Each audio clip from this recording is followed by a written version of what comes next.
अच्छा, एक और बड़ी खबर इस वक्त आ रही है। स्वास्थ्य मंत्री डॉक्टर हर्षवर्धन ने भी इस्तीफा दे दिया है। स्वास्थ्य मंत्री हर्षवर्धन ने इस्तीफा दिया है। फिलहाल सूत्रों के हवाले से ये भी खबर है।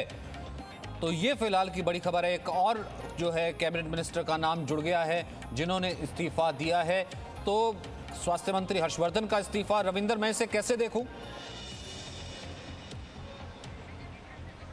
देखिए सचिन, अब से थोड़ी पहले ही आपसे जो बातचीत हो रही थी कि डॉक्टर वाला हमने जिक्र किया था कोविड काल में, और ये भी कहा था कि 6 डॉक्टर हैं, हो सकता है कि इन 6 डॉक्टरों में से किसी को जिम्मेवारी दी जाए, क्योंकि डॉक्टर हर्षवर्धन दिल्ली से हैं, कद्दावर नेता हैं, पुराने नेता हैं यहाँ के।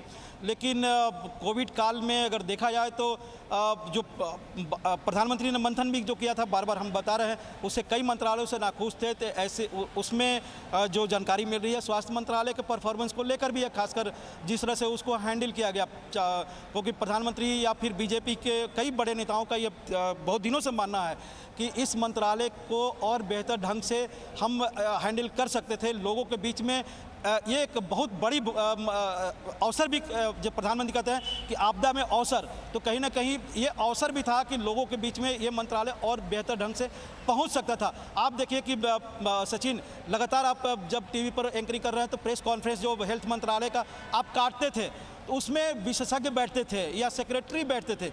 ऐसा आप विदेश भी कई जगह गए हुए हैं। फॉरेन में क्या होता है, विदेश मंत्री या फिर स्वास्थ्य मंत्री या इस तरह मंत्री एक रिप्रेजेंटेटिव होता है, एक कनेक्ट होता है जनता से, वो कहीं ना कहीं वो प्रेस कॉन्फ्रेंस या लोगों के सामने बातें रखते थे सरकार की। यहाँ पर देखने को नहीं मिला। तो कहीं ना कहीं ये विश्वास की कमी पूरे दौर में दिखी गई। लेकिन माना जा रहा है कि इसको लेकर पहले ही से भी विचार चल रहा था। लेकिन उस समय अगर इस तरह के हटाने या फिर विभाग लेने की बात होती तो शायद विपक्ष जो आरोप लगा रहा था उसकी पुष्टि हो जाती कि सरकार फेल रही है। लेकिन कहीं ना कहीं एक जिम्मेवारी तो बनती है सरकार की कि आखिर कोविड काल में खासकर सेकेंड वेव में जिस तरह की तैयारी प्रधानमंत्री के नज़रों में था, प्रधानमंत्री को बताया नहीं गया था। ये बता दूं आपको सचिन कि प्रधानमंत्री पिछले 1 साल से 1.25 साल से विशेषज्ञों से लगातार बातचीत कर रहे हैं। आपने भी देखा होगा, उन विशेषज्ञ स्वास्थ्य सेवा से भी थे और नीति आयोग से भी थे, जो कोविड को देख रहे थे, स्वास्थ्य मंत्रालय को देख रहे थे। लेकिन किसी ने ये नहीं कहा कि बाकी अस्पतालों का हाल देखा और ये कहा गया कई विशेषज्ञ द्वारा कि नहीं, हमने तो बताया गया था। अब इन्फॉर्मेशन पहुंची नहीं पहुंची, हेल्थ मिनिस्ट्री का क्या रोल था, बहुत सी बातें इसमें कहीं आ सकती हैं। कई विशेषज्ञ कह रहे थे तो उसके मद्देनजर जो, अच्छा आप बात पूरी कर लीजिए, मुझे एक छोटा सा ब्रेक लेना, हाँ कर लीजिए। सचिन, मैं बता दूं कि हो सकता है कि थोड़ी देर में एक और कद्दावर कैबिनेट मिनिस्टर जिनके पास 3-4 विभाग है, उनके भी इस्तीफे की खबर आ सकती है। इस्तीफा आने दीजिए तो उस पर भी हम लोग चर्चा करेंगे। और एक और जो है कि जो हमारे पास जानकारी है,